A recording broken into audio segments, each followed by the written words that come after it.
अस्सलाम वालेकुम।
First half में ना लगाते जा रहे हैं। सर ये अभी बोलते नहीं कि बाद में बोलते मैसेज कर करके अटेंडेंस अटेंडेंस प्रेजेंट बोलते रहेंगे। 5 मिनट में अपडेट हो जाती है, इनको इधर ही इनको देख 10 के बार बोला है कि सबसे टाइम ऑनलाइन अपडेट कर देते हैं आप। और यहीं चेक करके बताना चाहिए, बाद में थोड़ी हमें याद रहता है। 2 हफ्ते बाद बता रहे हो। यही बात है, अटेंडेंस फिर हम खुद बाहर चली जाती फिर बोलती है कि नहीं आपने नहीं लगाई। इसमें ऐसे भी बच्चे होते हैं जो आए ही नहीं होते क्लास में, और वो लगवाने के लिए इतना करते हैं।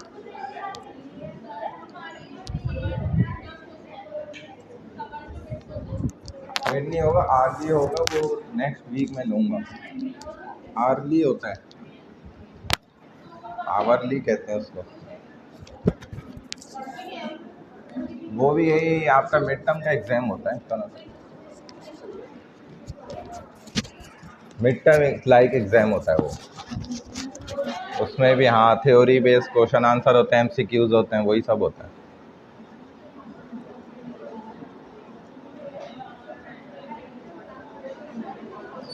ये तो खुल ही नहीं रहा, इसी पे लेना पड़ेगी। तो बहुत देर से मैंने लगाए हुए हैं, इंटरनेट भी सही है, कोई मसला नहीं है ऐसा।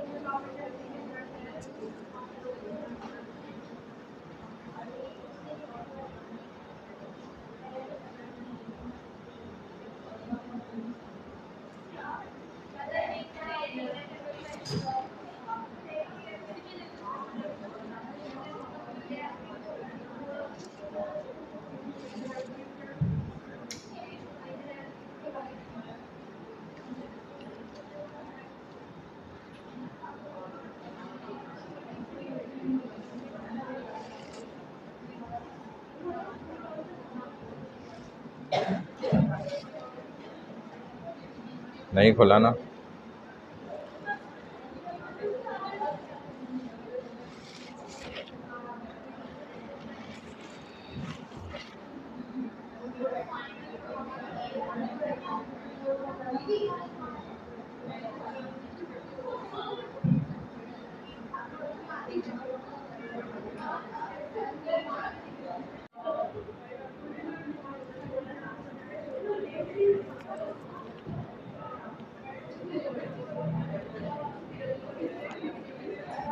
जी भाई पढ़ लें अब, इस वाली रॉ से शुरू कर लें। हाँ भाई पढ़ें फर्स्ट पैराग्राफ।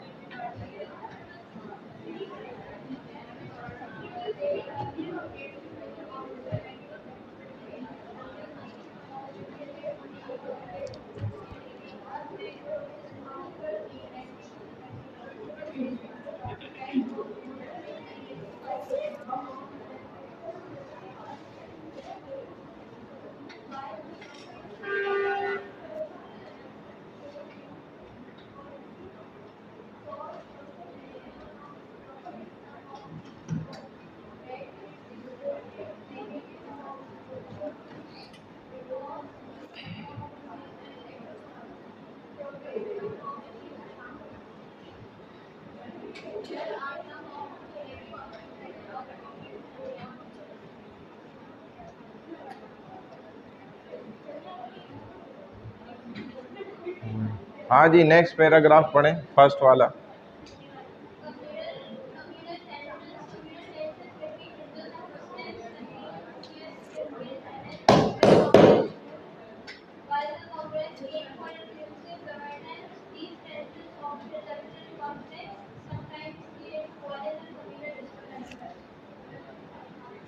आप पढ़ लें second paragraph,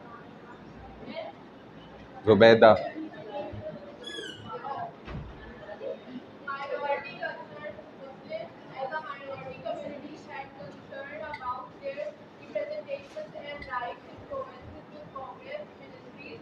Some Muslims felt that their interests were not adequately protected or that they were underrepresented in decision making. हाँ जी, चलें वही उनके साथ वाली थर्ड पैराग्राफ पढ़ें। Educational ethics shared concern among Muslims about issues related to language and educational policies. From educational reforms introduced by Congress ministries, they have inadvertently marginalized certain linguistic or religious groups, including Muslims. 1936 के जो इंतखाबात आपने पीछे सारा पढ़ा, मुसलमानों ने जो अपने हुकूक मनवाने के लिए जो एक एहतजाज किया, जिसके नतीजे में फिर शिमला डेपुटेशन का वाक़या हुआ, वो एक वफ़द गया। फिर मुसलमानों को इस सब एहतजाज और शिमला डेपुटेशन वफ़द के मिलने से और उनकी आपस की मीटिंग और बातचीत से ये सबसे बड़ा एक प्लस पॉइंट फ़ायदा भी हुआ कि मुसलमानों को पॉलिटिकल प्लेटफॉर्म पर कोई ना कोई जगह जो है मुयस्सर आ गई, उनको मौका मिला। दूसरा उनका पॉइंट ऑफ व्यू ये भी था कि मुसलमानों के सेपरेट इलेक्टोरेट होने चाहिए। तो वो भी फिर जो ये कांग्रेस जमात थी उसकी तरफ से जो है ना ये उनके इंतखाबात कराए गए। लेकिन इन इंतखाबात के भी कराने के जो मकासद थे, जो इसका एजेंडा था, जो पॉजिटिव वेज थे मुसलमानों के हवाले से उनको हासिल होने चाहिए थे, वो लेकिन फिर भी हासिल नहीं हो सके। तो तभी यहाँ पर वही पॉइंट्स बताए जा रहे हैं। 1936 में के इंतखाबात के बाद कांग्रेस का जो दौरे हुकूमत का मुसलमानों पर नेगेटिव इम्पेक्ट्स जो पड़े, जो मनफी असरात पड़े 1936 के इंतखाबात के बाद, तो सूबों में कांग्रेस के जो दौरे हुकूमत के मुख्तलिफ़ बरादरियों बशमूल उसके साथ मुसलमानों पर अगर मुस्बत और मनफी जो भी असरात पड़े, वो दोनों किस्म के अगरचे पड़े, ज़्यादातर नेगेटिव इम्पेक्ट्स पड़े। जो कसरत के साथ अगरचे थोड़ा बहुत फ़ायदा हुआ, लेकिन ज़्यादा मुसलमानों का उसमें नुकसान ही हुआ। देखा जाए, अगरचे कांग्रेस की क़यादत में जितनी भी कायम वजारतें थीं, उनका मकसद आम तौर पे जितना भी समाजी और इक़्तिसादी तरक्कियाँ थी ना, उसके लिए जो है पॉलिसियाँ मुरतब करना, ये असल मकसद था। लेकिन हुआ क्या कि वही पॉलिसियाँ मुसलमानों के गैर इरादी तौर पर उनके लिए जो है ना नेगेटिव साबित होने लग गई। वही कवानीन, वही पॉलिसीज़ जो उन्होंने फ़ैसला कुन वहाँ पर बनाई, वो ख़ुद मुसलमानों के मुखालिफ थी। और वो क्या थी पॉलिसीज़, तो वो यहाँ पर 1 2 3 4 5 में पॉइंट्स में आपको जो है ना बताई जा रही हैं कि वो क्या असरात थे।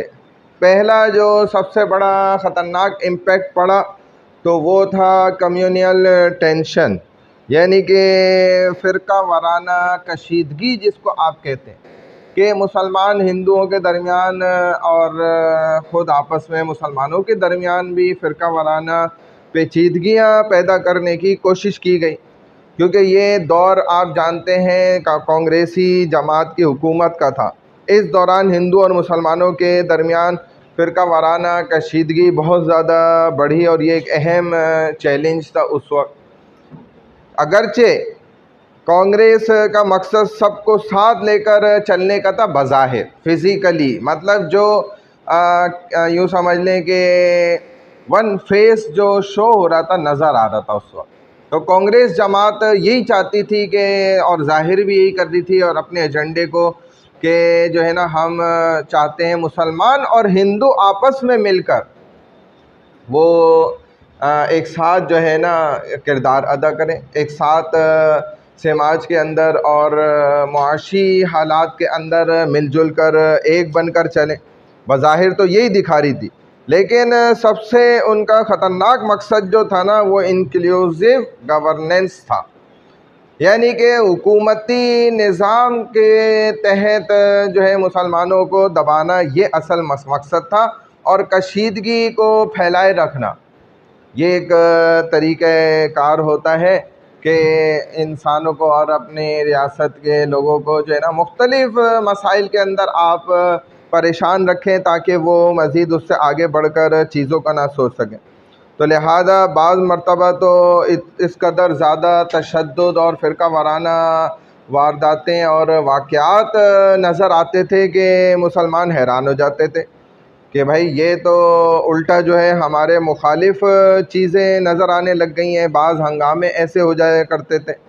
सेकंड नंबर पे क्या था, माइनॉरिटी कंसर्न्स के खुसूसी तौर पर स्पेशली मुस्लिम जो है ना, इनको मेजॉरिटी होने के बावजूद भी माइनॉरिटी ज़ाहिर किया जा रहा होता था, यानी कि अक्सरियत में होने के बावजूद इनको अक़लियती दिखाया जाता था और इनको अक़लियती ख़दशात भी फिर बहुत ज़्यादा होते थे, क्योंकि एक अक़लियती बरादरी के तौर पर मुसलमानों को कांग्रेस वज़ारतों वाले सूबों के अंदर अपनी नुमाइंदगी और राइट्स के मुताल्लिक जो है ना बड़े ख़दशात लाहिक होते थे।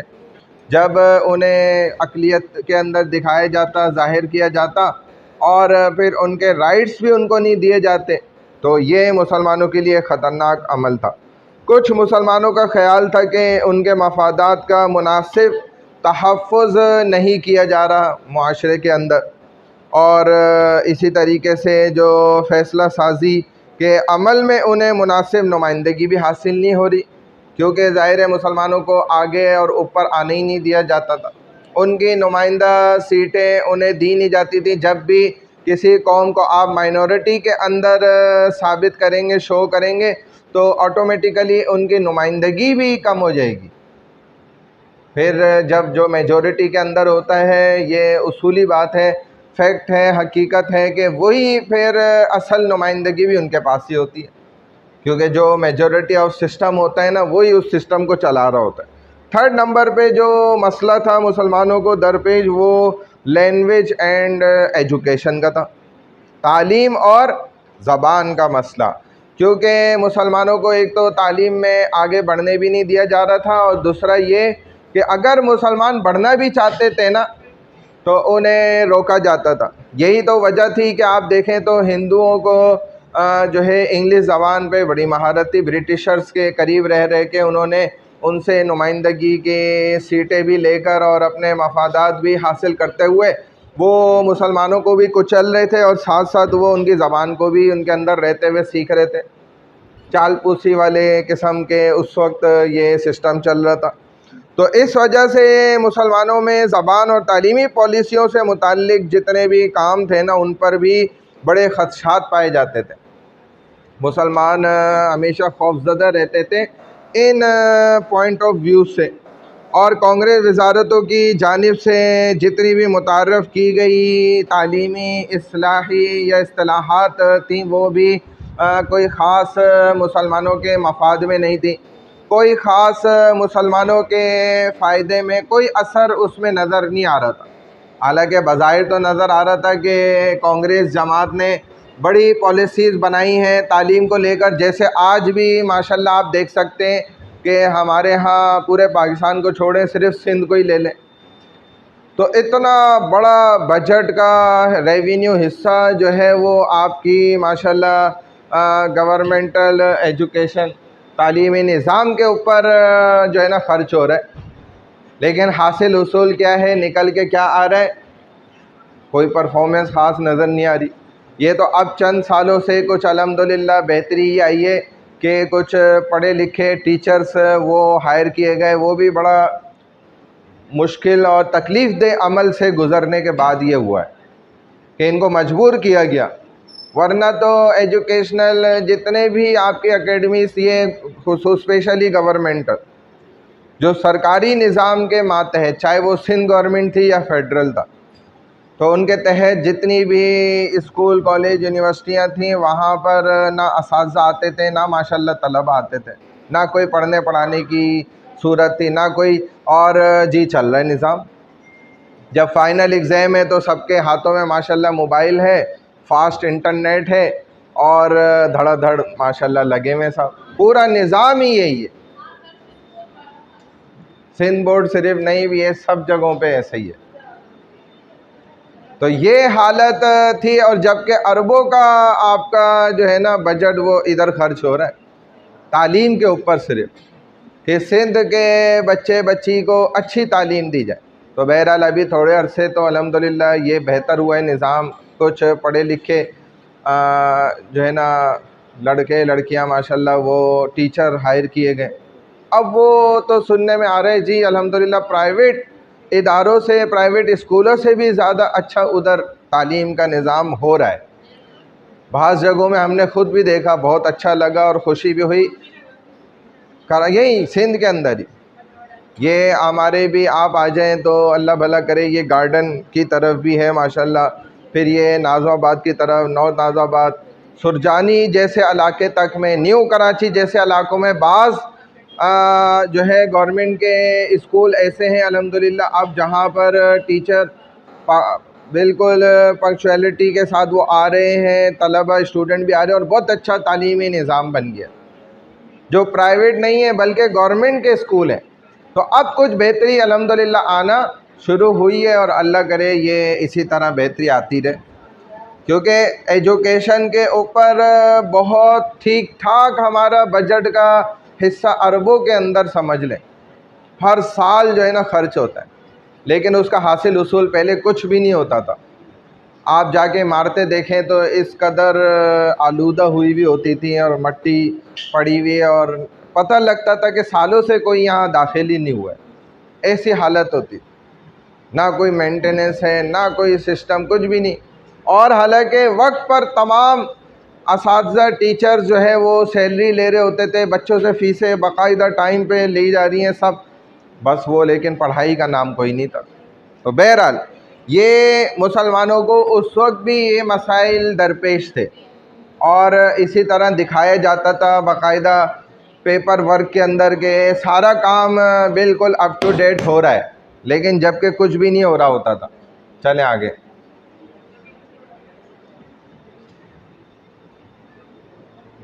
वो थर्ड रो से पढ़ लें आप।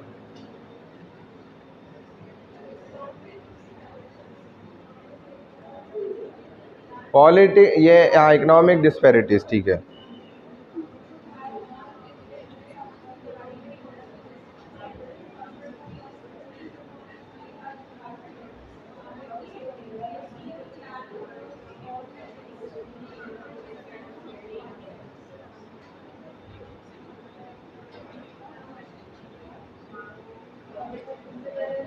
चलें उनके साथ वाली नेक्स्ट पढ़ें।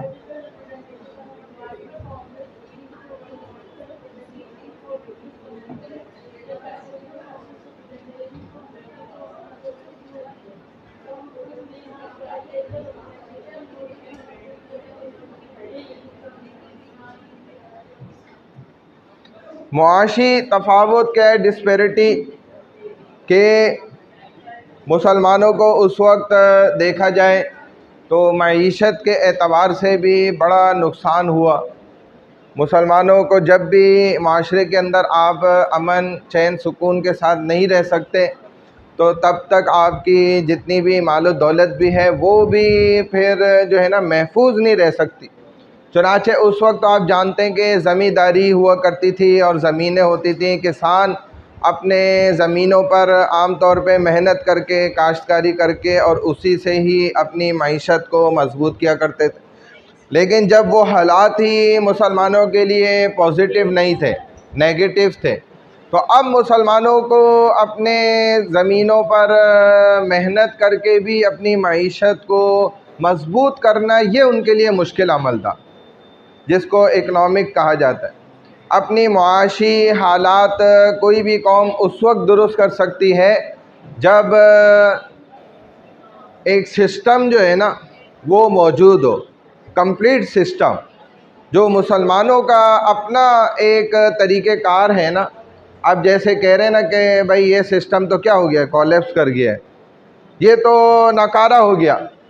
अभी इनको 77-78 ईयर्स के बाद इतनी समझ आई है कि 78 साल बाद के भाई ये सिस्टम हमारा क्या हो गया, फेल हो गया, अब ये किसी भी वक्त टूट जाएगा।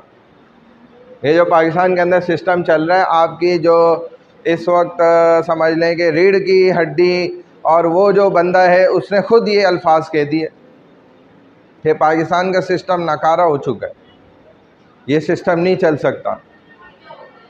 अब वही तो कह रहे हैं कि ये किसी भी वक्त क्या होगा, दिवालिया हो जाएगा, अल्लाह ही बचा ले।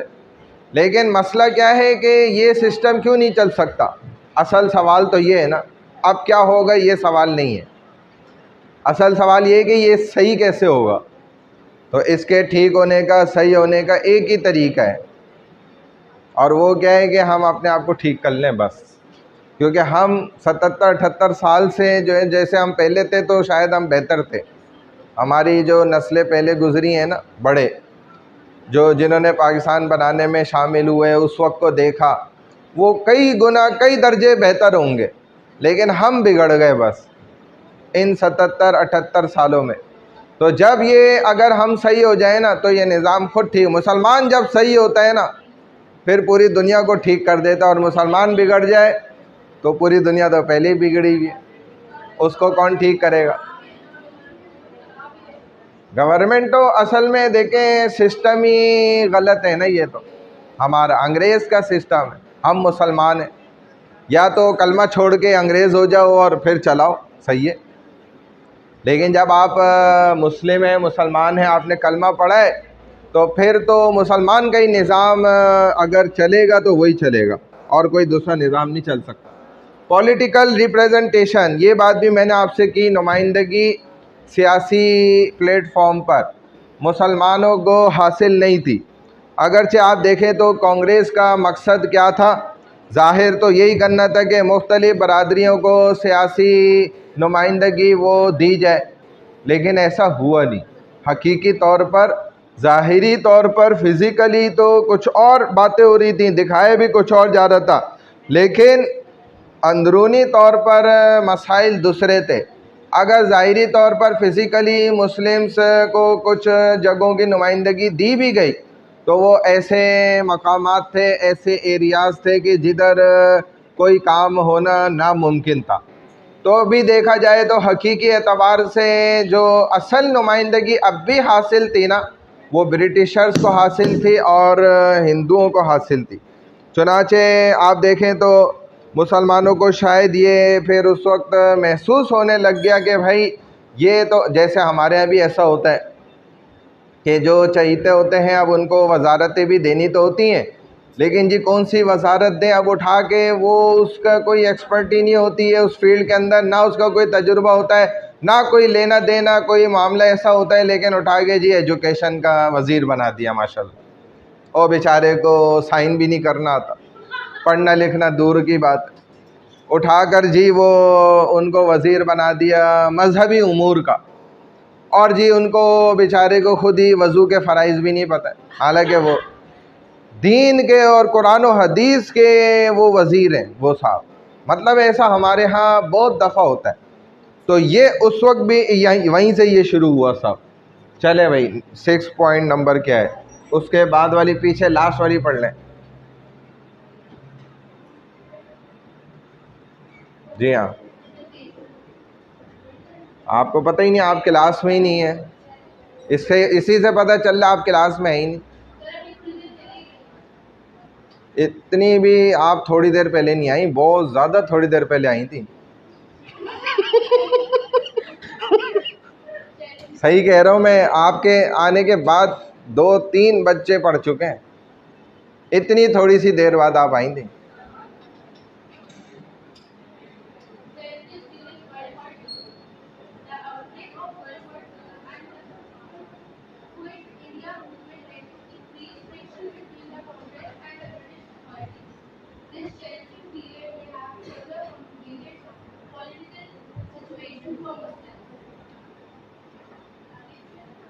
चलें, आप जो उसके बाद कम थोड़ी देर बाद आई थी, आप पढ़ लें।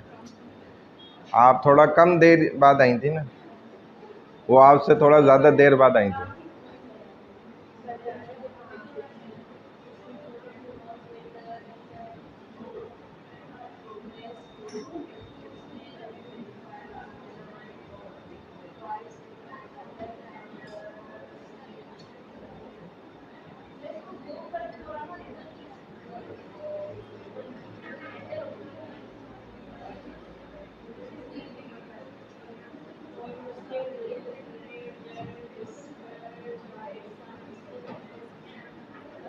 चलो, जो कड़ी है उसको छोड़ो, आगे चलो।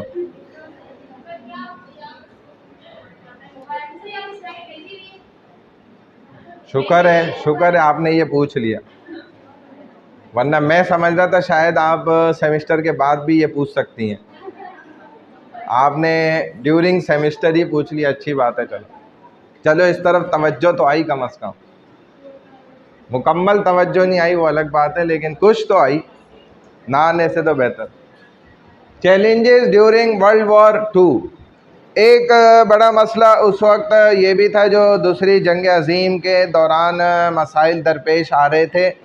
तो उस वक्त भी मुसलमानों ने जो है ना, उस दौर के अंदर जब देखा कि एक जंग हो रही है और वो बड़ी जंग है, तकरीबन 5 बड़े ममालिक जो है उसके अंदर शामिल थे, जो आपने पीएचडी के अंदर पढ़ा है इन डिटेल।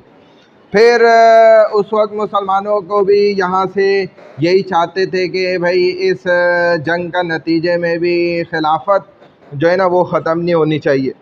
बहरहाल मुसलमानों की तरफ से जब ये हालात देखे गए तो क्वाइट इंडिया मूवमेंट इन्होंने शुरू कर दी फिर कि भाई जो है हिंदुस्तान छोड़ दो हिंदुस्तान। जब ये मूवमेंट शुरू हुई तो इस मूवमेंट से एक अच्छा जो पॉजिटिव इम्पैक्ट हुआ ना, वो ये हुआ कि जो है ना कांग्रेस और ब्रिटिशर्स के दरमियान जो है ना फूट पड़ गई। इनके दरमियान ही मसाइल खड़े हो गए। भाई जब अगर ये मुसलमान हिंदुस्तान ही छोड़कर निकल जाएंगे तो हम किस पर जबर ज़्यादती और जुल्म करेंगे। जब ये भाग ही जाएंगे, यहाँ से निकल ही जाएंगे, छोड़ ही देंगे इस खित्ते को, इस बरसग़ीर हिंदुस्तान को, तो फिर तो क्वाइट इंडिया मूवमेंट जब मुसलमानों ने तहरीक शुरू कर ली, अब ये एक बहुत अच्छा सिलसिला बना और ज़रिया बना ब्रिटिशर्स और यानी कि हिंदुओं के दरमियान। हिंदुओं की जो एक उस वक्त तंजीम काम कर रही थी, जिसको आपने पढ़ा है, कांग्रेस नाम है उसका, एक सियासी तंजीम थी। तो ये चलाई गई जब मूवमेंट क्वाइट इंडिया, तो उसके बाद इनके दरमियान मसाइल खड़े हुए और फिर क्या हुआ कि बरतानवी हुकाम के दरमियान और कांग्रेस के दरमियान जो कशीदगी हुई उसमें इजाफ़ा होता चला गया और इस इजाफे की वजह से फिर सूरत हाल जो सियासी मंजरनामा था ना, वो बहुत ज़्यादा बिगड़ गया, ख़राब हो गया।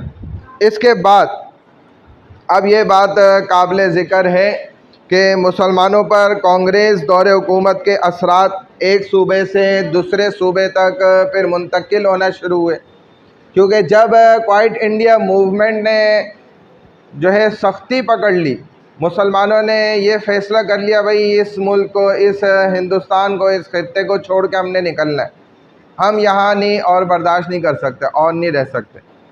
बात समझ आ गई? तो ये वजह बनी फिर इनके दरमियान पॉलिटिकल प्लेटफॉर्म पर आपस में फूट पड़ने की, और इस चीज़ ने इतना ज़्यादा असर लिया कि फिर तो ये हर एक सूबे से बढ़ते हुए इसका असर जो है वो हर दूसरे सूबे की तरफ जाने लग गया।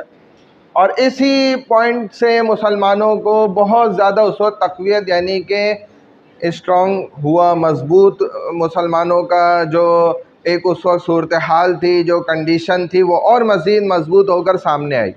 और ये वो सारी वजूहात थी जो असल वजह बनी कि मुसलमानों को अपने राइट्स हासिल करने का, अपने तहफ़्फ़ुज़ात को महफूज करने का, जो मुसलमान एक ज़माने से एक अरसे से चाहते थे। तो आपने यहाँ पर ये 6 पॉइंट्स जो है ना पढ़े, इनको जहन में रखिएगा। इन शॉर्ट आपके मुख्तसरन जहन में अगर ये हों पॉइंट्स तो आप बड़ी आसानी से लिख सकेंगे। अगर ये सवाल पूछ लिया जाए जो है negative impact of Congress rule after 1936 elections on मुस्लिम। और ये भी हो सकता है इसमें बास पॉइंट ऐसे हैं कि उसमें डिटेल भी आपसे पूछ ली जाए, लॉन्ग क्वेश्चन के अंदर भी आ सकता है। तो आवरली आपका नेक्स्ट वीक होगा, मैंने अनाउंसमेंट कर दी है, स्टार्ट में भी करी है, अभी भी कर रहा हूँ। तो नेक्स्ट वीक जो आपकी क्लास होगी ना, फर्स्ट क्लास जो होगी, उसमें ही आवरली कंडक्ट करेंगे हम इंशाल्लाह यहीं फिज़िकली, और वो इक्वल टू मिड टर्म ही होता है। जैसा मिड टर्म होता है 25 मार्क्स का होता है, सेम एज इट इज़ उसी तरह ही होगा। उसमें MCQs भी हो सकते हैं, उसमें आपके पास थ्योरी बेस क्वेश्चन आंसर भी हो सकते हैं, लॉन्ग भी हो सकते हैं, शॉर्ट भी हो सकते हैं। होता आम तौर पे 1 घंटे का ही है, 1 घंटे का ही होता है बस, उससे ऊपर नहीं होता। और जो आपने ये 6 स्लाइड्स तक कंप्लीट होगा ना, वो सब उसमें आएगा। ये जो आज आपने पढ़ी है ना स्लाइड, यहाँ तक उसमें शामिल है। ये स्लाइड वैसे मेरा ख़्याल है स्लाइड नंबर 5 है, लेकिन आप 4 है ना, तो बस एक आप आगे चल रहे हैं स्लाइड। हाँ, ये रही 4 है, जो आपने एक शुरू में पढ़ी थी इस 1 से पहले भी, ठीक है ना, definition and detail of ideology of Pakistan, वो आपको व्हाट्सएप ग्रुप पे भी शेयर हुई हुई है, तो वो भी इसमें इंक्लूड है। वो मिला लें तो 5 स्लाइड हैं आपकी, टोटल 5 लेक्चर हैं, इनकी आपने तैयारी करनी है, एक एक करके, एक साथ नहीं। पहले हाथ खड़ा करो, किसको बोलना है? हाँ चलो बोलो। आपकी क्लास नेक्स्ट फर्स्ट क्लास कब होगी? बस, तो ये तो कोई सवाल नहीं था, हाथ खड़ा करो। हाँ जी, पेपर तो मैंने अभी बनाए नहीं, एक आध दिन में। हाँ, एक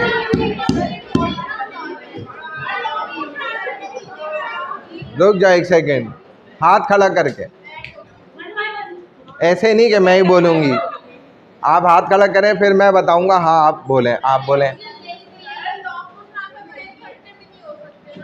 तो मैं इसीलिए तो कह रहा हूँ 1 घंटे का पेपर होगा, तो वो पेपर पैटर्न भी फिर 1 घंटे के ही इक्वल होगा ना। इम्पोर्टेंट ये है 5 लेक्चर्स। और हाँ, 25 to 30 मार्क्स का ही होता है आवरली, 25 से 30 नंबर का होता है। आपके जो दूसरे टीचर्स हैं वो क्या कर रहे हैं? आवरली ले रहे हैं? क्यों नहीं ले रहे? नंबर कैसे देंगे फिर वो?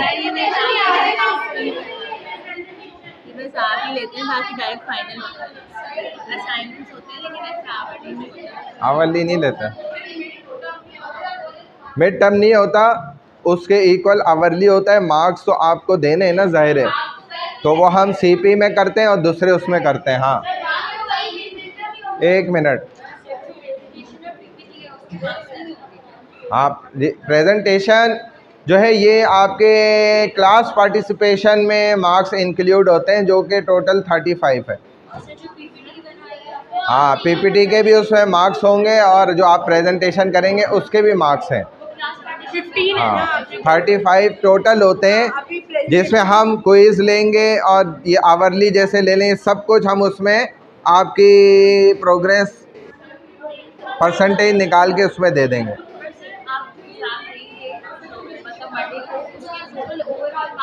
25। हाँ जी, क्या कह रही हैं? क्या कह रही थी आप? कुछ नहीं बोल जी। CP के ना टोटल 100 मार्क्स का है, फाइनल आपका 35 का होता है, 35-40 का, तो बाकी रिमेनिंग मार्क्स भी तो देने हैं ना। उसको हम 35 को कंप्लीट करेंगे क्विज और असाइनमेंट से।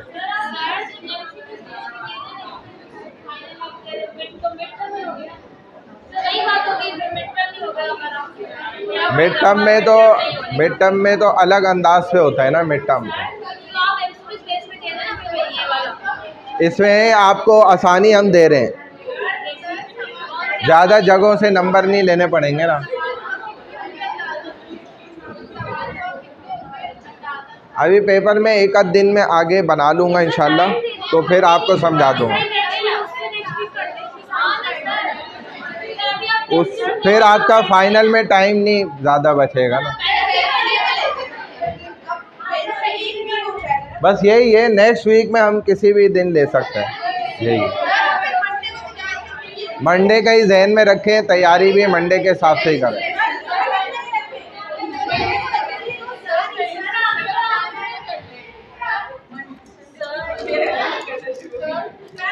लास्ट ग्रुप नंबर क्या है? ग्रुप नंबर 10 किसका है? वाह, तुम लोग ग्रुप नहीं देखते हो? व्हाट्सएप क्लास ग्रुप नहीं देखते? उस पर भी शेयर किया था, उस पर भी करो ना। ग्रुप तो तुम लोगों ने खुद बनाए, हमने थोड़ी बनाए।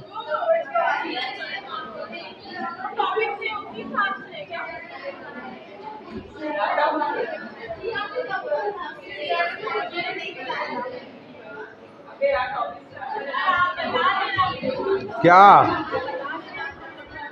मैं बता रहा, रुको। पैटर्न भी बता दूंगा, मैं पहले पेपर बनाऊँ ना फिर।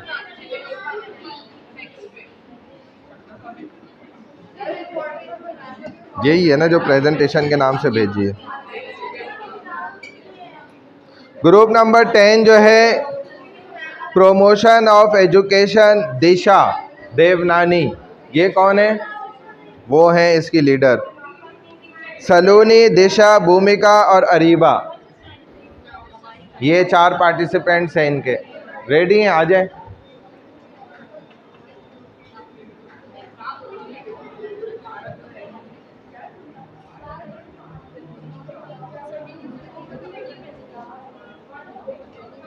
इसको ग्रुप पे भी शेयर कर दें ना, ये जो लिस्ट है ना, फाइनल है ना ये, इसको ग्रुप पे भी शेयर कर दें जी।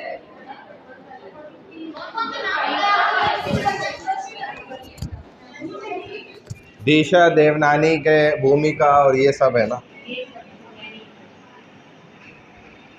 कहाँ बैठी हुई हैं? यही हैं आप 3 तो आप है ना, और चौथी कहाँ है?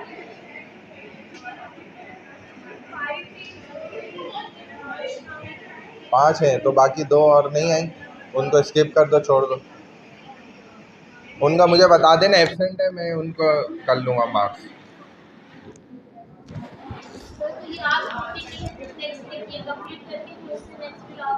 जी ना, इतना टाइम नहीं है, फिर नेक्स्ट वीक में फिर फाइनल है। क्या नहीं होगा, करेंगे।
हाँ जी,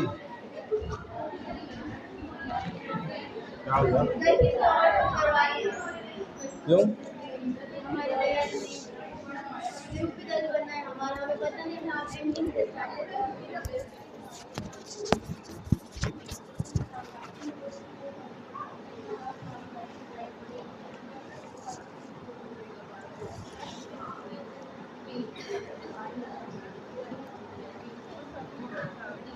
ये तुमने मैसेज नहीं पढ़ा हुआ लास्ट वाला? देखो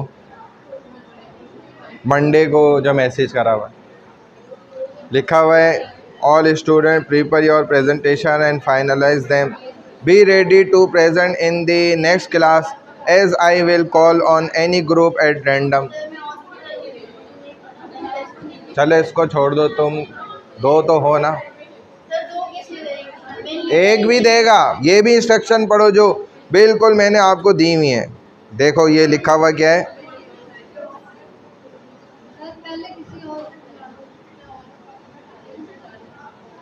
no excuses such as sir my PPT is with another student will be accepted. ठीक है, इसी तरह इसमें मैंने ये भी लिखा हुआ है, अगर कोई एक भी होगा ना वो भी देगा प्रेजेंटेशन।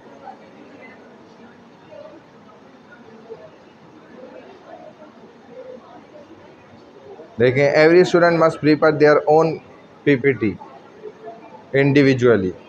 इसका क्या मतलब है कि कोई नहीं आए, एक आए वो देगा। जी भाई, जवाब दो ना, कुछ बोलो तो सही, क्या करना है?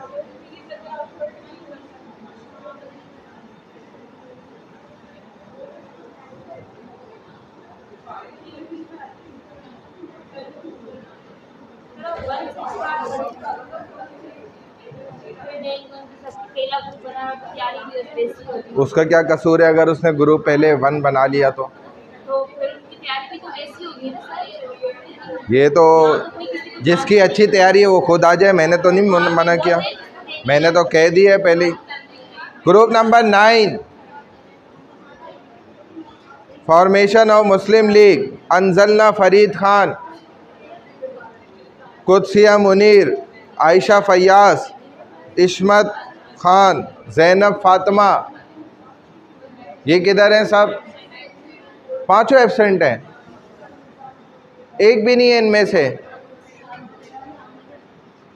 एक भी नहीं है। ये जो है अनजलना फरीद, कुदसिया मुनीर, आयशा फयाज, इस्माइल खान, जैनब फातिमा।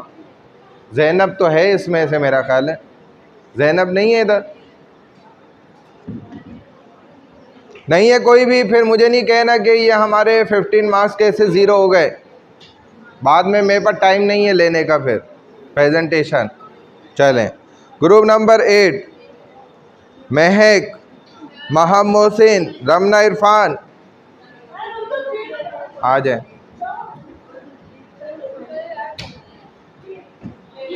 और प्रेजेंटेशन होनी चाहिए। आप 4 क्यों उठ रहे हैं? इधर तो 3 नाम है, यहाँ तो 3 के नाम है, आप 4 क्यों आ रही हैं? 4 हैं, फरिया इमरान अलग है। चलो, फरिया इमरान कौन है? ये वाली फरिया इमरान है।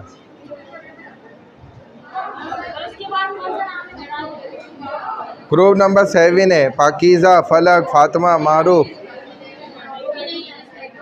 बस सब एब्सेंट होंगे, कोई मसला नहीं। नेट मेरा भी नहीं चल रहा, यही तो क्या, मैंने अटेंडेंस ऑनलाइन ली नहीं इसीलिए। अब ये है कि आप वहाँ केबल लगा के इसको किसी ड्राइव पे रखें। सी टाइप है आपका? सी टाइप केबल तो है मेरे पास, उससे लगा के इसमें आएगा।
ग्रुप नंबर बता रहे हैं आप कौन सा किसका है? ग्रुप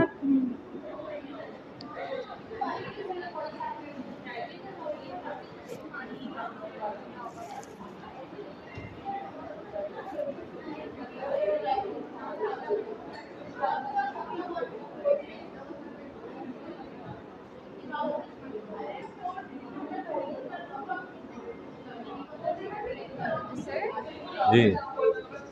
सर मैं आपको उनकी पीपीटी व्हाट्सएप पे भेज दूँ क्या? व्हाट्सएप चल ही नहीं रहा आज तो, नेट पता नहीं क्यों नहीं चल रहा यहाँ पे, समझ ही नहीं आ सर रही। बाद में मतलब क्लास के बाद डायरेक्ट जो है ना वहाँ जैसे ये लोग ओपन कर रहे हैं ना सर ऐसे ही। यूएसबी में लेके नहीं आएगा, मेरी बाकी ग्रुप मेंबर्स यूएसबी आपके मोबाइल में है? नहीं सर, मेरी पावर पॉइंट में है, मुझे ट्रांसफर करके रखी हुई कहाँ है? लैपटॉप में। अच्छा, लैपटॉप घर पे। जी यहाँ से जाके भेज दूँगी व्हाट्सएप। ग्रुप नंबर आपका क्या है? सॉरी, ग्रुप नंबर क्या है? नंबर 1। ग्रुप नंबर 1 है तो वो तो आज मुश्किल नंबर आए। सर आप नेक्स्ट क्लास हम लोग लेट आए थे। अटेंडेंस में लिए, ऑनलाइन चल नहीं रहा। इसमें अभी हम सेकंड हाफ लेंगे ना तो लगा देंगे।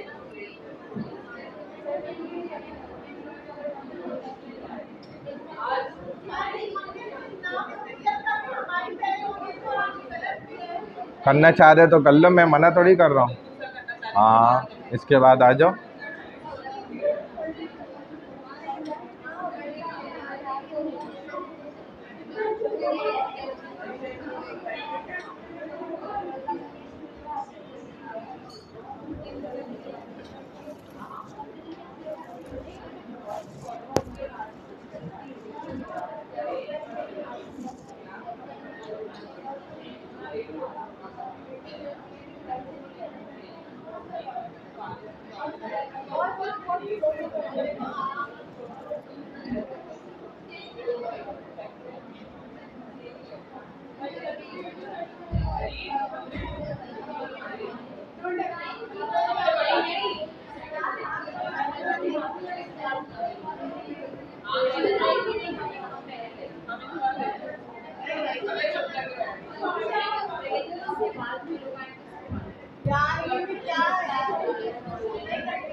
मंडे वाली क्लास में जब आप अटेंडेंस ले रहे थे ना सेकंड हाफ की, तो मैं वॉशरूम गई थी। इस टाइम पे अटेंडेंस मार्क हुई, आपने बोला कि बाद में लग जाएगी, मैंने शीट पे लगवाई और उसने सीआर ने लगाई, लेकिन फिर मेरी एलएमएस में दोनों ही सेक्शंस की नहीं आती। हम लोग जल्दी नहीं आए ना आज भी क्लास में, मैंने सुबह अनाउंसमेंट करी है इससे मुताल्लिक। पहले से बैठे हुए थे, जब आप ले रहे थे ना आपने सुनी नहीं अनाउंसमेंट मैंने क्या कहा था? सेकंड उसमें हम वॉशरूम उसी टाइम बैठे। मैं अभी आज की क्लास की बात कर रहा हूँ। आज मैंने इससे ही रिलेटेड अनाउंसमेंट करी है। हाँ मैंने सुना, लेकिन सर हम पूरी क्लास में बैठे रहते पूरे टाइम ही। सर हम कल तो उसी वक्त क्यों नहीं आपने मुझे बताया, जब वो तो 5 मिनट में अपडेट हो जाती है सेकंड हाफ में। सर हम वॉशरूम से आए थे, अब यहाँ पे क्यों नहीं नहा चेक रहे करते? और हमने आपसे करवाया था। बाद में क्यों चेक करी आपने? सेमेस्टर के बाद चेक करती। ऐसे मुझे थोड़ी आपने बोला था कि लग जाएगी, बाद में जाके बैठ जाओ, शीट पे लगवाई। चेक किया करो अपने LMS पे फ़ौरन, और उसी वक्त क्लास में बताया करो। अब क्या होगा? आप मुझे लिख के भेजें, मैंने भेज ये दिया। हुआ था रीज़न, वॉशरूम चली गई थी और मेरी अटेंडेंस रह गई है इस दिन की, 2 रह गई हैं, दोनों 1 रह गई। तो लिख के भेजो, मैं आगे फॉरवर्ड करता हूँ। टैली तो आप लगवा दी थी, वो भी नहीं लगी। ऐसा वैसे हो नहीं सकता कि एक लगी हुई हो दूसरी ना लगी हुई हो। दोनों नहीं लगी हुई ना, तो आप लिख लें, मुझे फॉरवर्ड करें, मैं आगे भेज दूँ। आपका भी यही मसला था? जबकि शीट पे दोनों लगवाएंगे इस ईयर से। शीट पे लगाने से कुछ नहीं होता, वो यही तो मसला है ना, ऑनलाइन लगवानी होती है। जाओ वो लिख के मुझे भेजो।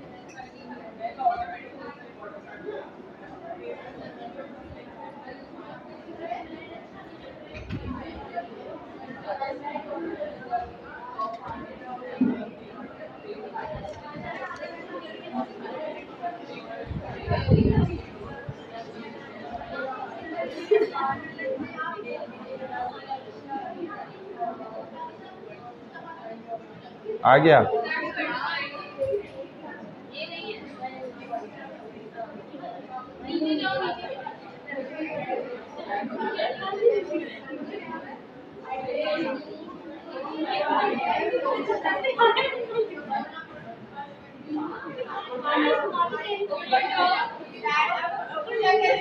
पंद्रह मिनट तो इसी में लगा दिए हम लोग।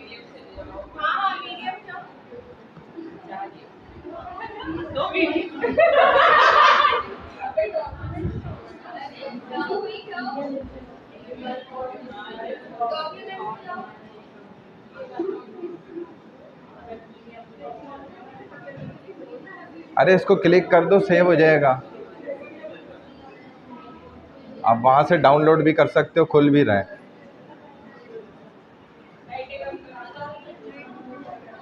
लाइट है?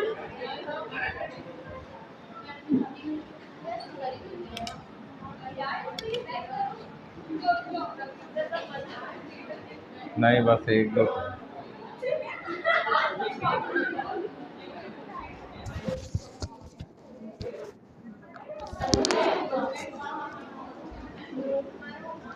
हाँ, शुरू करें।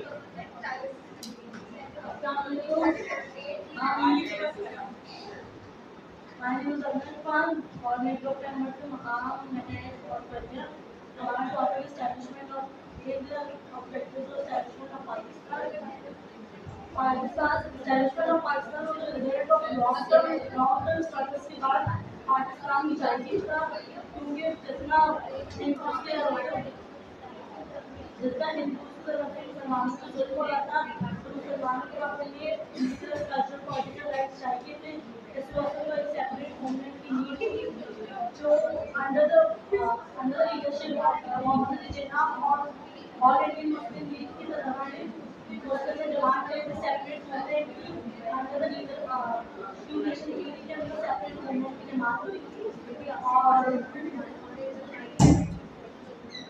दो नेशन थ्योरी के अंदर मुस्लिम ने सेपरेट मूवमेंट की डिमांड करी थी, और ताकि उनको अपने कल्चरल राइट्स, पॉलिटिकल राइट्स और सब इस्लाम आगे बढ़ाने का मौका मिले उनको।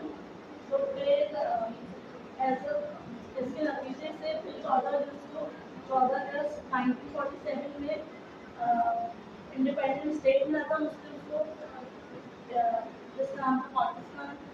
या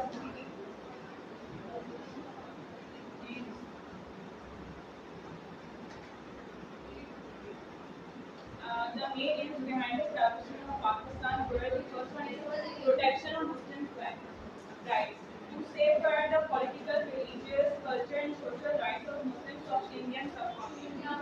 The second aim was a separate homeland, to create an independent state where Muslims could live according to their own belief, tradition and values. The third one is religious freedom, to ensure that Muslims could freely practice Islam without fear of any discrimination, which is fourth one is political representation. To provide Muslims with the opportunity to govern themselves and participate fully in political decision making. And the fifth one is the fifth involves preservation of cultures to protect and promote the distinct language, heritage, and cultural identity of Muslims. These aim influenced by the idea of Muslims, by the idea that Muslims were different, distinct communities with different culture, religious, and social traditions. The objective of this presentation is to show the aims and objectives behind the state movement of Pakistan and understood the reason that lead to the demand for a separate movement for Muslim-only subcontinent. It highlights the struggle of the protection of Muslim identity, religious freedom, and political rights and social values. This topic also aims to describe the vision of the leader of the Pakistan movement, how they wanted to establish a platform based on justice, equality, peace, and a principle of regulation. ऐसे तो ये जो भी presentation दे सकते हैं अगर एक कभी न्यूज़ कास्टर बनना है तो फिर क्या In conclusion, the establishment of Pakistan was a result of unity, hard work, and sacrifice of the Muslims of the Indian subcontinent. They wanted a separate homeland where they could live freely, protect their religion and cultural identity, and enjoy the equal rights. The main aim of Pakistan was not only to create a new country but also to build a nation based on justice, equality, peace, and democracy. Quaid-e-Azam Muhammad Ali Jinnah wanted Pakistan to be a country where every citizen had equal rights and opportunities. Today, it is our responsibility to respect our country, follow the law, work honestly, and play our part in its progress. We could always remember the sacrifices of our leaders and the people who worked for the creation of Pakistan. By understanding the aims and objectives of establishment of Pakistan, we can become responsible citizens and help make our country stronger and better.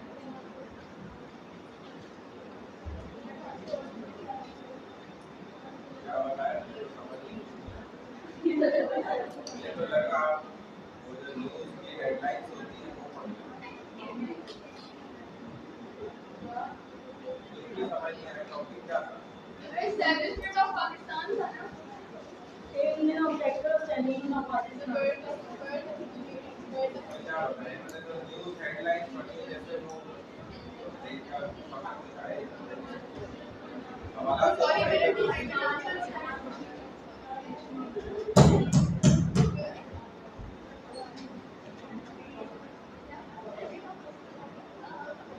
क्या समझ आया भाई का establishment of Pakistan के बारे में बताया क्या बताया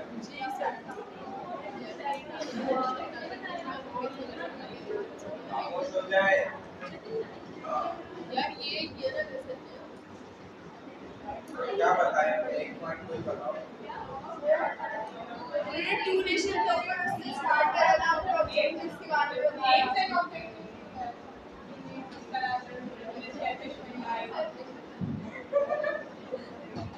क्या ऑब्जेक्टिव बताया किसको समझ आई आज ये किसको इनकी प्रेजेंटेशन समझ आई बताओ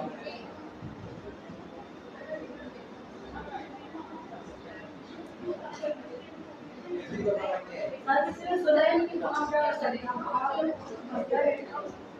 मैंने तो पूरा सुनी है बहुत सब मुझे समझ नहीं आई मैं उनसे यही तो पूछ रहा हूँ वो चली गई दोनों मैंने ये पूछा क्या बता रही है समझ ही नहीं आ रहा है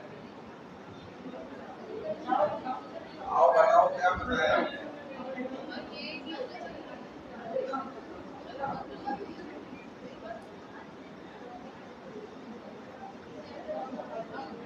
स्लाइड्स तो बोलो वो अपनी पीपीटी तो पूरा बंद हो गई पीपीटी ऑफ ओपन करो पीपीटी तो आप ऑफ सेंड में तो बोलना वहां पर बंद क्यों कर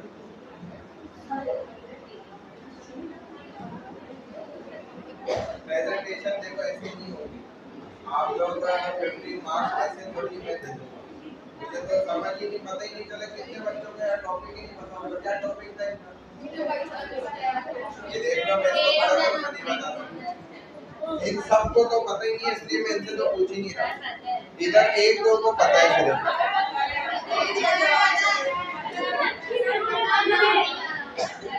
हमारा क्या है, रमना इमरान नाम है, परिया इमरान है। कौन कह रहा है उसको पता है कि इनका टॉपिक क्या था? खड़ी हो जाओ। अभी मैं बता, तो परिया इमरान ने क्या इधर ये क्या किया? पता ही नहीं, तुमने बताया कि इसको पता ही नहीं, नहीं पता। मैं तो इससे दूर पीछे बैठा हुआ।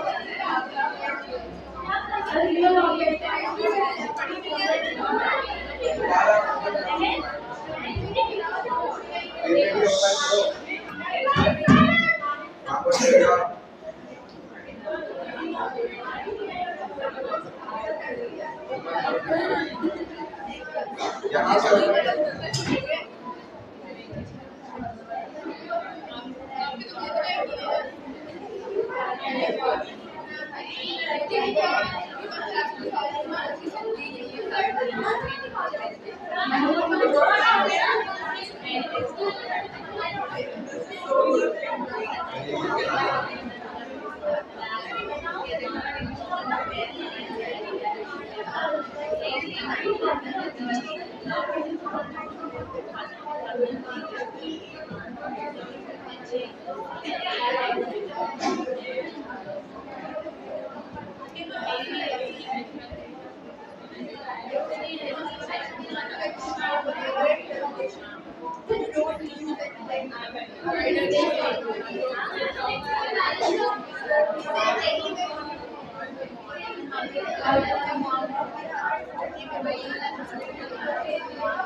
आवाज नहीं आ रही है।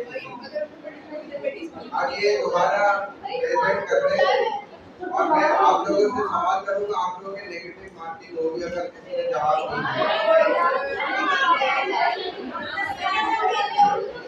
इसलिए कि आपको गौर से सुनना है पहले। अरे आप उर्दू में इन्हें 2-4 पॉइंट समझा दें। हमारा टॉपिक है aim and objectives of establishment of Pakistan. Muslim Hindus का जो मुस्लिम्स का रवैया था वो इतना बुरा था कि मुस्लिम्स को और मुस्लिम और हिंदूज कभी एक साथ हो नहीं सकते, वो दो डिफरेंट नेशन ही। और फिर उनका मेन ऑब्जेक्टिव ही ये था कि उनको सेपरेट मूवमेंट चाहिए था। और under the two nation theory के अंदर उन्हें एक सेपरेट मूवमेंट की डिमांड करी थी, जो कि 14 अगस्त 1947 में मुस्लिम के सेपरेट मूवमेंट हुआ था, जहाँ पे अपने पॉलिटिकल कल्चर और रिलीजियस राइट को फॉलो कर सके।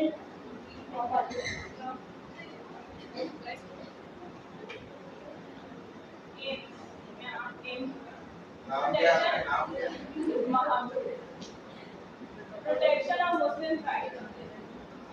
मुस्लिम्स के जो राइट्स है वो पॉलिटिकल और रिलीजियस हो, कल्चर और सोशल राइट्स जो होते हैं, उनके जो राइट्स हैं उनको प्रोटेक्ट करने के लिए एक हफ्ते पहले दूसरा इनका सेपरेट मूवमेंट था, जहाँ पे मुस्लिम अपने जो तौर तरीके हैं, जो बिलीव्स हैं, जो ट्रेडिशंस हैं, जो वैल्यूज हैं, उनके लिहाज से वो उनका सेपरेट मूवमेंट हो। रिलीजियस फ्रीडम हो उनका इच्छा था, जो ताकि वो फ्रीली इस्लाम को प्रैक्टिस कर सकें। और था पॉलिटिकल रिप्रेजेंटेशन, जहाँ पे वो पार्टिसिपेट करें पूरी पॉलिटिक्स में। और जो फिफ्थ वन था वो प्रिजर्वेशन ऑफ कल्चर था, to protect and promote the distinct language and heritage and culture identity of ये सारे।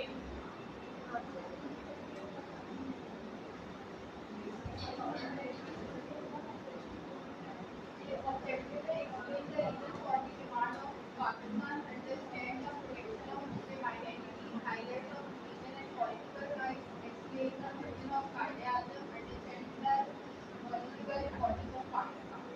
The objective of this presentation is to explain the aims and objectives behind the establishment of Pakistan and to understand the reason that leads to the demand for a separate movement for the of the subcontinent, and to highlight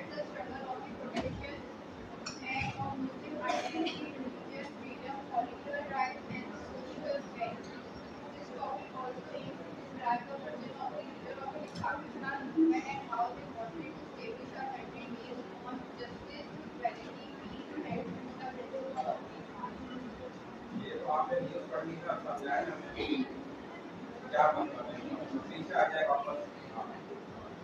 Their objective is the internal demand for Pakistan understanding the protection of Muslim identity, highlight for religion and political rights, to establish and explain the system of Sharia, and understand the historical importance of Pakistan. क्या मतलब है? Reason for the demand for Pakistan क्या मतलब है? Pakistan people will demand for कौन सी demand है?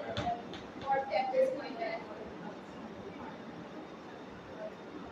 Separate it वो डिमांड थी पाकिस्तानियों की। फिर आगे अंडरस्टैंड दी प्रोटेक्शन और मुस्लिम आइडेंटिटी।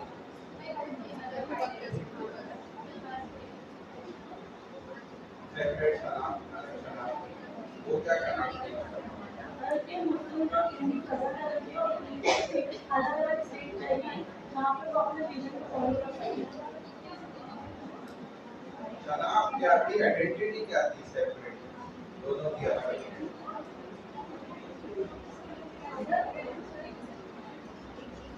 पहचान कहते हैं आइडेंटिटी, पहचान क्या थी? हाँ जी स्टूडेंट, व्हाट्स आइडेंटिटी क्या थी? मुस्लिम थी। आप बताएं, आप क्या थी पहचान? वो पीछे बताएं क्या पहचान बतानी है मुसलमानों की? हाँ, ये जो सेकंड पॉइंट बता रही है, understand the protection of Muslim identity, इसका क्या मतलब है? अभी इन्होंने समझाया, इतनी मेहनत से दूसरी दफा समझाया। क्या नाम है आपका? कार्ड निकालें, इनका कार्ड निकालें। हाँ सोहा, क्या बता रही है? जल्दी बताओ।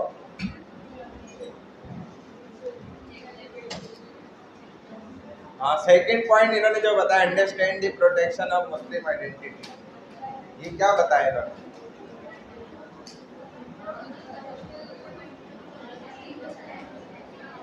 हाँ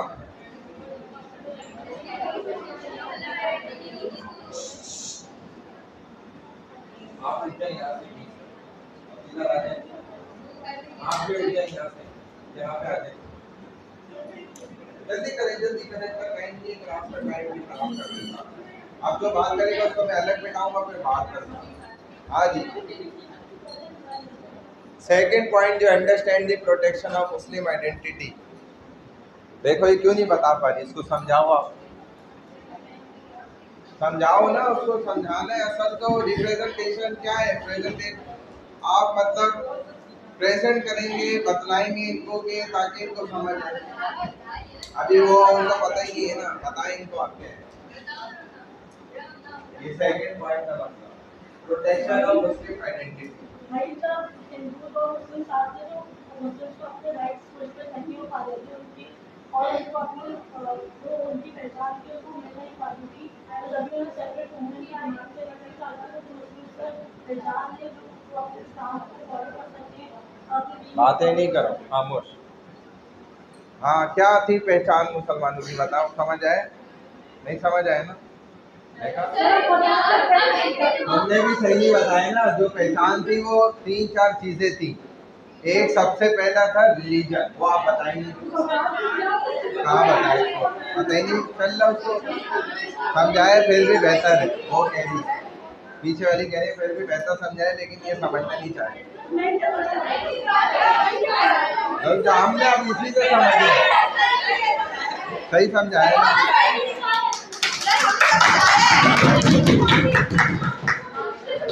माशाल्लाह, सुभान अल्लाह, अल्हम्दुलिल्लाह बोल। ये नहीं कर, नो ये हाँ जी आप बताओ।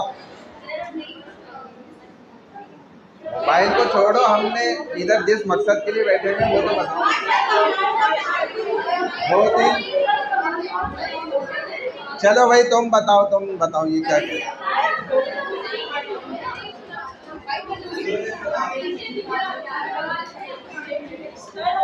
अरे भाई नेक्स्ट लड़की कौन है? भाई आप इनको बना लेंगे, जल्दी आ जाइए, इसके बाद वाली नेक्स्ट स्लाइड आ गई। अब आपने सुनना है, आप इसको आ रही है उसको उसके बगैर उसको छोड़ दो आप। चलो ऐसी बताओ। एस्टैब्लिशमेंट ऑफ पाकिस्तान का रिजल्ट ये निकला था कि यूनिटी कम हुई थी एक तो हमारे इसमें लोगों में, और रिलीजन प्रोटेक्ट हुआ था, कल्चर और एक आइडेंटिटी पूरी लाइक पता चली थी कि भाई मुस्लिम का करती है और ये सब होगा, और जस्टिस भी थी, क्लैरिटी हुई थी, पीस क्रिएट हुआ था, और हमारी जो रिस्पॉन्सिबिलिटी है लाइक पूरा नेशन को जॉइन करके रखना और एक तरीके से रखना वो बाकी हमें चाहिए कि हम अपने लीडर्स के विजन को लाइक देखें और उन्हें समझें और उनको फॉलो करें। एस्टैब्लिशमेंट ऑफ पाकिस्तान का ये देखो, जब भी ऐसे स्लाइड्स आप बनाते हैं ना, इसमें जो पॉइंट्स होते हैं ना, उनको पॉइंट्स को पहले आप खुद समझ के आते हैं, फिर आप किसी दूसरे को समझा सकते हैं। अगर नहीं समझ के आओगे तो जो बच्ची ये कर रही है ऐसी करो, और इसमें मैं एक नंबर भी नहीं दूंगा। सबसे पहली बात ये कहनी है कि AIIMS and objectives of Pakistan, वो जो सारा समझाया उसको हासिल करने के लिए जो सारी लंबी चौड़ी मेहनत हुई, जो इन्होंने कुछ भी बताया, इन शॉर्ट बस समझ लो तुम बता दिए, बाकी पूरा कुछ भी नहीं बताया। तो नतीजा जो निकला, एक ये result of unity and sacrifice. एक तो नतीजा ये निकला कि जब भी कोई कौम सताई जाती है, परेशान की जाती है, तो कुदरती तरीका है कि वो कौम आपस में जुड़ जाती है। मुसलमानों की आदत शुरू से रही, मुसलमान वो कौम है दुनिया की कि जब उन पर कोई भी आफत नाजिल होती है, चाहे वो आसमानी है, चाहे जमीनी है, चाहे वो कार ही क्यों ना, यानी अपने ही आमाल का नतीजा क्यों ना, जब भी उन पर कोई आफत आती है तो वो कुदरती तौर पर ऑटोमेटिकली क्या हो जाते हैं, मुत्तहिद हो जाते हैं। इस पॉइंट को ऐसे समझा है कि मुसलमान ऐसे मुत्तहिद हुए थे, ये नहीं बस वो यूनिटी हो गई, सैक्रिफाइसिंग हो गई, फिर प्रोटेक्शन ऑफ रिलीजन हो गया, फिर कल्चर बच गया, उनका आइडेंटिटी भी बच गई, फिर डी जस्टिफिकेशन भी हो गया, इक्वलिटी भी हो गई। भाई कैसे हो गया ये सब, हुआ कैसे? वो एक एक पॉइंट तो आप बताएं, 3 मिनट में तो बताएं तो सही क्या हुआ। फिर इसके आगे कह रही है सैक्रिफाइसेस, कुर्बानियां देने लग गए, कुर्बानियां दे दी, बस आगे चले गए। भाई क्या कैसे कुर्बानी दी? जब जाहिर है मुत्तहिद हुए, अगले को नजर आया कि हाँ भाई ये वाकई में एक होते जा रहे हैं मुसलमान, तो उन पर फिर प्रेशर डालना शुरू कर, तकलीफें और ज्यादा बढ़ाई गई, मुसलमानों के जो राइट्स थे उनको और ज्यादा जो है ना खत्म करने की कोशिश की गई। फिर मुसलमान उसके मुकाबले में डटे रहे, और उन्होंने सिर्फ मतलब बल्कि जानों की भी कुर्बानियां दी इसका, ऐसे उन्होंने मतलब सैक्रिफाइस की सेपरेट नेशन के लिए, जो उनका मकसद था उसको हासिल करने के लिए। जब तक खून नहीं बहता तो जो है ना इनकलाब भी नहीं आता। खून का ताल्लुक जुड़ा हुआ है इनकलाब के साथ, खून बहेगा इनकलाब आ जाएगा, और जब तक खून नहीं बहेगा तो पाकिस्तान बगैर खून बहाए बन गया था। लाखों करोड़ों मुसलमान मतलब अपनी जाने पेश करके फिर ये हमें हासिल हुआ। हम तो 14 अगस्त को झंडियां लगा के और नगमे पढ़ के और गाने बाजे करके और अपनी पार्टियां कर के हम समझते जी पाकिस्तान ऐसे बना, जबकि पाकिस्तान जिस दिन बना उस दिन तो आपको ज्यादा अल्लाह की तरफ रुजू करना चाहिए, अल्लाह की बारगाह में ज्यादा आंसू बहाने चाहिए, अल्लाह की बारगाह में ज्यादा रोना धोना चाहिए, और उन लोगों की कुर्बानियों को याद करते हुए जो है अल्लाह से आगे के लिए मजीद पनाह मांगनी चाहिए। 14 अगस्त गुजारने का तो ये तरीका। जैसे हम मनाते गुजारते ये तरीका तो बहरहाल ये सेक्रीफाइसिंग है, ये नहीं कि बस कुर्बानी दे दी हो गया, फिर प्रोटेक्शन ऑफ रिलीजन हो गया, फिर ये हो गया, फिर वो हो गया, होता चला गया। ये वाकई में अल्लाह करता है इतना आसान हो जाता है, इतनी आसानी से बन जाता है सेपरेट नेशन। तो इसको आपको पॉइंट बना के लाते, थोड़ा समझ के आए, उसमें कुछ मवाद अपना बनाए, कुछ जो है ना यहाँ पे एक्सप्लेन कर सके 3 मिनट में, ऐसे प्रेजेंटेशन करें, इस तरह नहीं करें। ये तो मैं समझ रहा हूँ जुल्म ज्यादती आप ये खुद पीपीटी के साथ, तो इसको भले हर स्टूडेंट 3 मिनट यहाँ पर डिस्क्राइब करे, अपने पॉइंट से समझाए, उर्दू में समझाए, हमें कोई इंग्लिश फारसी अरबी की जरूरत पड़ी है। बात समझ आ गई स्टूडेंट आपको? तो नेक्स्ट प्रेजेंटेशन जो है ऐसी होनी चाहिए, ये तरह ना जो मैं समझा रहा हूँ उस तरह होनी चाहिए। अब आप लोग भी दोबारा देख लें, क्योंकि इसमें तो आप लोग के नंबर सही नहीं है।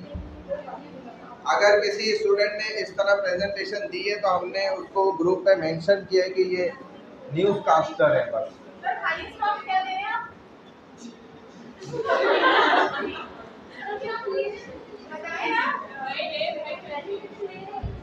अगर किसी ने अच्छी तैयारी की है तो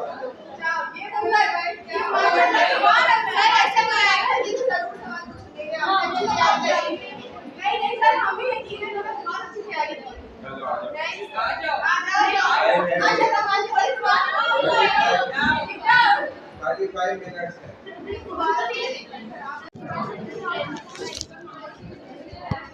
चलने स्टार्ट कर, चुप कराओ, खामोश हो जाओ यहाँ।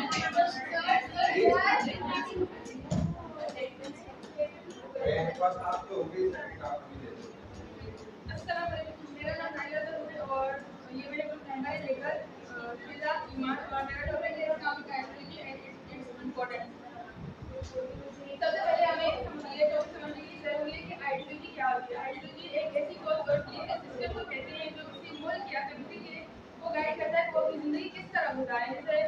और हर कंट्री की एक आइडियोलॉजी होती है। जैसे पाकिस्तान की आइडियोलॉजी इस्लाम पर बेस्ड है। मतलब पाकिस्तान इसलिए बनाया गया था ताकि मुसलमान अपनी जिंदगी अपने दीन और इस्लाम के मुताबिक आसानी के साथ गुजार सकें। इस्लाम एक मजहब नहीं बल्कि पूरी जिंदगी गुजारने का एक तरीक़ेकार है। जैसे इस्लाम सिखाता है कि हमें अपनी ज़िंदगी किस तरह गुजारनी है, हमें अपनी रोज़मर्रा की ज़िंदगी किस तरह गुजारनी है, हमें सच इंसाफ और सच बोलना, इंसाफ करना है, हर किसी के साथ बराबरी का रवैया रखना है और हर किसी के साथ बराबरी का रवैया रखना है और एक दूसरे की रिस्पेक्ट करनी है।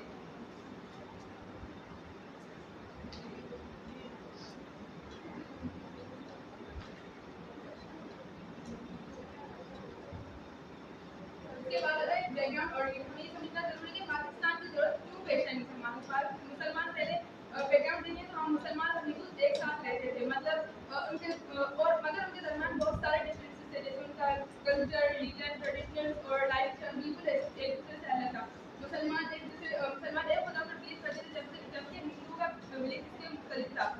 और मुसलमानों को लगता था कि अगर वो हिंदू मेजोरिटी के साथ रहे तो वो कहीं अपनी आहिस्ता आहिस्ता अपनी पहचान ना खो दे और इसी वजह से अपने मजहब को भी फ्रीली फॉलो नहीं कर सकते थे। तो इसीलिए मुसलमानों ने एक सेपरेट नेशन यानी पाकिस्तान की डिमांड की, जहाँ वो अपने दीन के मुताबिक अपनी ज़िंदगी आज़ादी के साथ गुजार सकें। यही सोच आगे चल के पाकिस्तान बनने की वजह बनी और इसी ज़रूरत की बुनियाद पर पाकिस्तान में ख्याल पेश आया जो बाद में एक हकीकत बन गया। और अब तो आगे सीधा बताएं तुम्हारी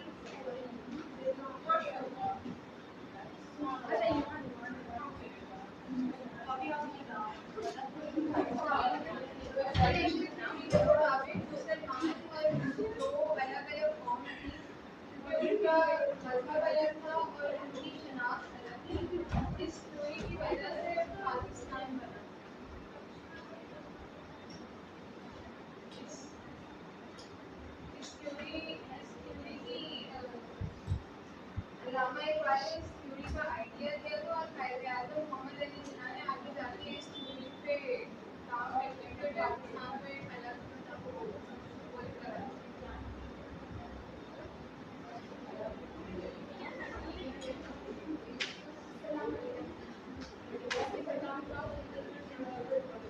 मैं आपको बताऊंगी इस्लामिक आइडियोलॉजी पाकिस्तान की दुनिया में ये इस्लामी तालीमात पर बनती है जो कि हमें ज़िंदगी में गाइड करती है और इसकी बुनियादी प्रिंसिपल हैं तौहीद के मायने में अल्लाह ताला को वहदानियत यानी अल्लाह ताला पर एक अल्लाह पर यकीन रखना और अल्लाह ताला के साथ किसी को शरीक ना करना, उसी ने ये कायनात बनाई है, हम उसी की इबादत करते हैं। और दूसरा रिसालत में अल्लाह ताला के अंबिया पर बिलीव रखना, उन पर ईमान लाना।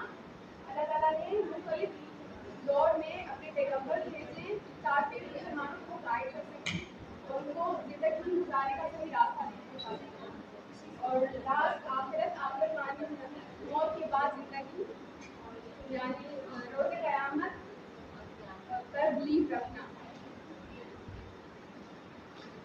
और इस्लामिक वैल्यूज मतलब हर मुसलमान इक्वल है इस्लाम के लिहाज से, हर किसी को एक जैसा समझना और किसी को उसकी ज़ात, उसके पेशे और रोल वजह से अलग ना समझा जाए, किसी पर बर्तरी ना की जाए। और जैसे हर मुसलमान के साथ मतलब इंसाफ का रवैया रखना चाहिए और मुसलमान आपस में भाई भाई हैं और एक दूसरे के साथ यूनिटी के साथ रहना चाहिए, एक दूसरे की मदद करनी चाहिए, हर मुश्किल में उनका साथ देना चाहिए। ऑनेस्टी एंड रिस्पेक्ट मुसलमान हर इंसान के साथ इंसाफ करना चाहिए, सच बोलना चाहिए, अपने वालिदैन बुजुर्ग और टीचर्स की और दूसरे लोगों की रिस्पेक्ट करनी चाहिए। माशाअल्लाह। Assalamualaikum everyone. My name is Shazarina and I'll be talking about the importance of Islamic ideology. I'll start by explaining some basic principles of Islamic ideology. First is something we are all very well aware of, that Pakistan की पहचान Islam है. And the main reason for our independence was so that the Muslims could live their life freely without any fear of getting murdered. So second is it helps in creating laws.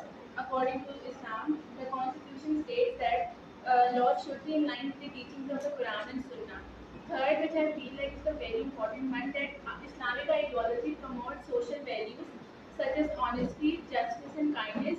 Because money can only buy physical appearance, it's actually values like these that make a society progressive and livable. And I mean, इसमें कोई argument नहीं है that Islam is the religion of peace and there is solution and explanation for literally everything in the Quran. All we need to do is just open the book and try to understand. लेकिन अगर हम आज देखें तो हमसे वो भी नहीं हुआ जाता. We look for the easy way. हम कोई post देखते हैं, we start believing it, and without even verifying the resource, we start forwarding it. And this is actually one of the very big problem in our society. This is also the reason we are constant in a state of conflict. हम लोग हर वक्त लड़ने के लिए तैयार होते हैं और पता हमें कुछ होता नहीं है. Third is lastly, Islamic ideology creates unity and discipline by promoting brotherhood and cooperation among people. Again, Islam में इस चीज़ का बार-बार जिक्र है कि हर मुसलमान का भाई है. And Islam also says that everyone is equal regardless of their gender, their race, or their gender or their race or their social value. Islam also emphasizes on helping the poor and protecting the people's right. अच्छा, ये सारी वो बातें जिनसे हम सब aware हैं, ऐसा कुछ नहीं है कि हमें पता नहीं है, लेकिन I don't think so I need to explain कितनी इस्लामिक आइडियोलॉजी आज हमारे मुल्क में फॉलो की जा रही है. इंस्टेड व्हाट इज सेड, लोग इस्लामिक आइडियोलॉजी को एक्सप्लॉइट कर रहे हैं और using it for their own benefit, for their own political gain, personal gain and even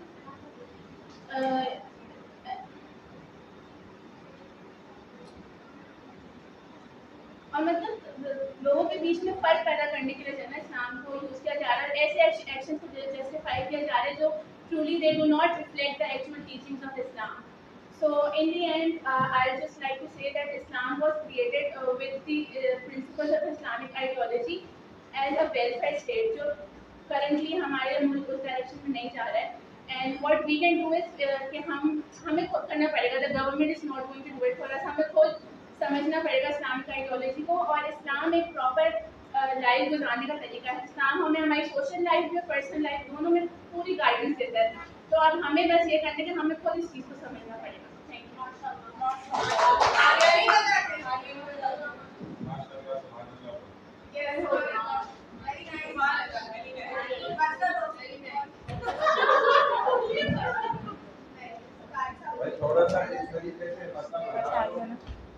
हमें समझ है कि आप क्या मतलब टॉपिक में क्या समझाना चाहते हैं।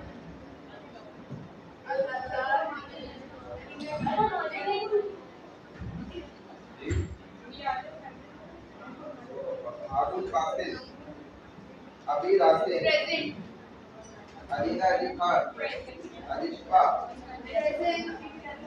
आलिया अफ्ताब, आमना, अनंता तारिक, अनुषा इमरान, अनसलना, अरीबा,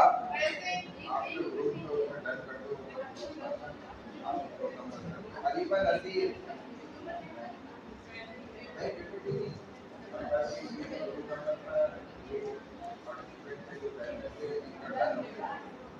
आयशा फैयाज, आयशा शाहिद, भूमिका, ईशा देवनानी, ईमान फातिमा, ईमान इकबाल, फलक फातिमा, फरिया इमरान, फरहीन वहीद, फातिमा शहजाद, हानिया, फरीन, इस्माक खान, कशफ करीम, माहम मोहसिन, आहिन नाज, मारूफ अहमद, मारूफ भुट्टो, मनाइल शाहिद, मरियम रहमान,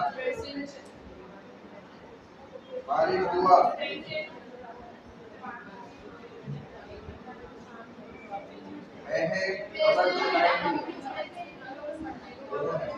महक रानी, महक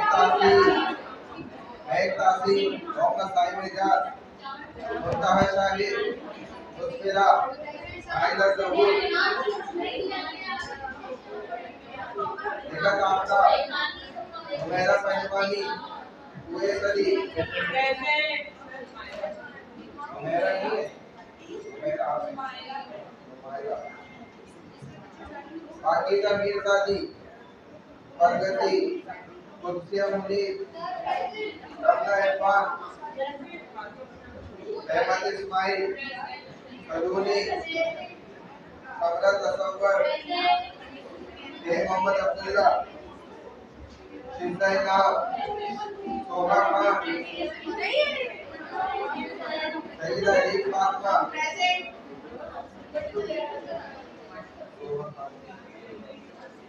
सईदा आयशा सिद्दीकी, तहरीर बकरार, यूसुफा अमान खान, यूसुफा, ज़ैनब फातिमा,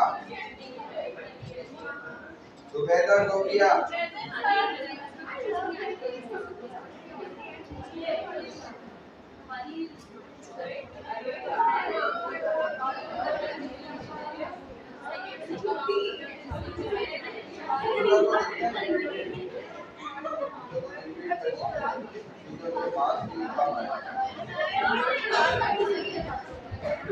अच्छा स्टूडेंट ये बात सुन लो, क्या नाम है?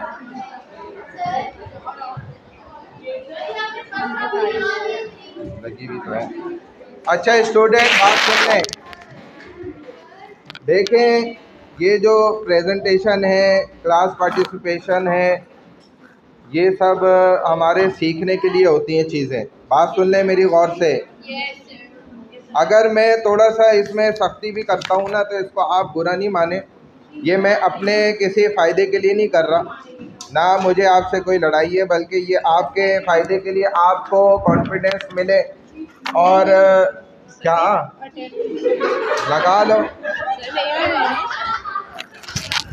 और आपके फ़ायदे के लिए कि आप कल को सबके सामने खड़े होकर जो है ना बात कर सकें, आपको कोई तकलीफ़ परेशानी है, और खुलकर अपने माफ़ी ज़मीर को आप समझा सकें, प्रेजेंट कर सकें। असल इस प्रेजेंटेशन का मकसद यही होता है। बाद स्टूडेंट घबराते हैं, परेशान होते हैं इधर आने से, कोई मसला नहीं है, कुछ भी नहीं होता। आप इनके सामने ये सीखने के माहौल में हम हैं, अभी स्टूडेंट हैं, हम तालिब इल्म है, तालिब इल्म सीखने वाला होता है। बस जाओ ना, लगा तो दिए। मैंने कहा कि लगाई है, पेन आपके पास है। क्या नाम है आपका? प्रगति। आपने बोला क्यों नहीं? ठीक है जा सकते हैं, पेन दो। आपकी भी नहीं लगी? तुम लोग सो रहे होते हो जब मैं नाम लेता हूँ। अरे छोड़ो तो मैं लगा रहा हूँ। प्रगति और कौन है? दैनिक मकार लगी हुई है।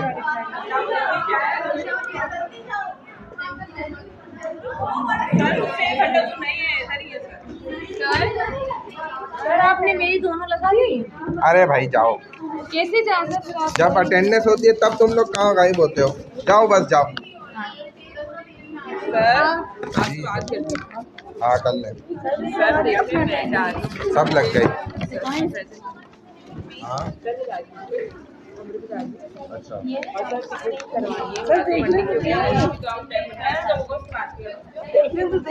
पर नेक्स्ट मंडे को हमने आवरली करना है। मंडे को ही होगा ना? आवरली होगा और वेडनेसडे को प्रेजेंटेशन हो जाएगी। बस हो गए। वो आपकी गलती से होगी, मेरी गलती से। प्रेजेंटेशन में जो महक है ना, वो दो महक है, तो अब आप नाम जो है ना मेरा रजिस्ट्रेशन भेज दो अपना रजिस्ट्रेशन नंबर।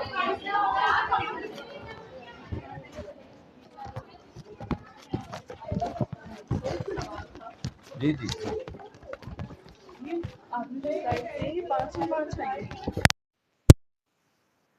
इतनी जल्दी से इसमें वो तो प्रिपेयर होता है बंदा मिड टर्म में, या तो आप कुछ गाइडेंस तो दें। नहीं हम आसानी